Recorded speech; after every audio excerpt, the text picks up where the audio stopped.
Certo, chegamos então aí à nossa sessão 3, os pais apostólicos, temos aí a nossa aula 9 agora, né? Como introdução a essa sessão 3, a gente pode chamar essa sessão, esse período, ou os pais apostólicos de segunda geração, como eu tinha dito em algumas aulas anteriores, a gente dividindo a história da igreja em três macro períodos, a história da igreja antiga, portanto, a gente subdivide, vamos dizer assim, em quatro gerações, e essa daqui é a segunda geração, né? É a geração dos pais apostólicos. Eles cobrem, na verdade, ou eles preenchem o vácuo, né, vamos dizer assim, deixado pelos apóstolos. Obviamente, os apóstolos, né, foram morrendo ali à medida que o primeiro século ia se desenvolvendo. João vai ser o último deles a morrer, a gente mencionou isso também numa aula anterior. E os pais apostólicos passam a ser, portanto, a sucessão, né, dos apóstolos, né, por isso pais apostólicos. Eles têm, em geral, textos de devoção, de edificação, de exortação, não há muita reflexão teológica, não há muita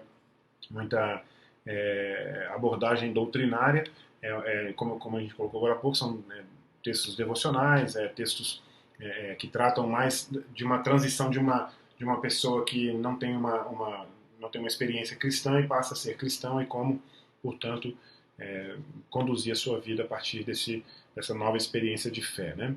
Nessa nossa aula 9, a gente tem Clemente de Roma e a gente vai falar sobre ele rapidamente. Então nós temos aí, Clemente é responsável por uma carta escrita aos Coríntios. Aliás, é importante lembrar que essa carta é o escrito mais antigo que nós temos, exceto, é claro, as escrituras. Antigo que eu falo, o mais distante de nós, né, o mais próximo do ministério de Jesus. Falando assim, talvez fique mais fácil de compreender. O escrito mais próximo do ministério de Cristo, que sobreviveu, exceto, obviamente, os textos do Novo Testamento. Né? Essa carta é interessante porque ela segue uma tradição que outros pais apostólicos e inclusive outras personalidades da história da igreja vão continuar fazendo nos próximos séculos aí na frente, na sequência, que é a prática de enviar cartas, né, que a gente chama de literatura epistolar, né, as epístolas que eram enviadas naquele modelo das epístolas enviadas por Paulo, por Pedro, por João e assim por diante.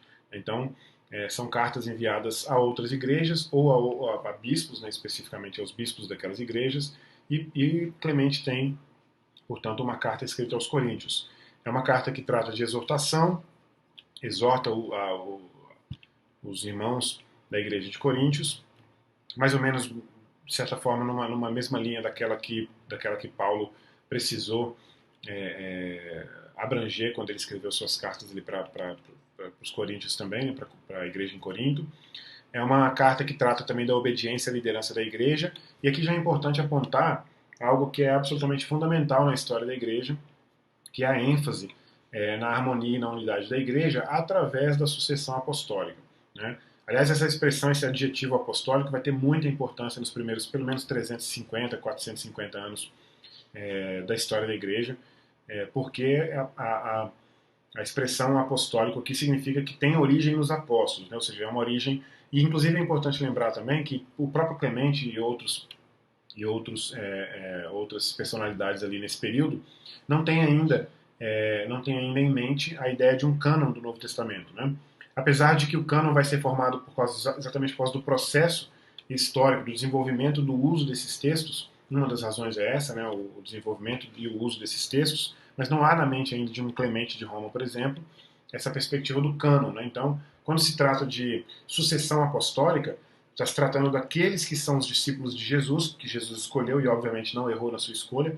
A gente não vai entrar no mérito aqui de Judas, porque a gente tende a entender que a escolha de Judas foi proposital exatamente para o propósito pedagógico, no mínimo, didático que Jesus utiliza com o seu ministério inteiro.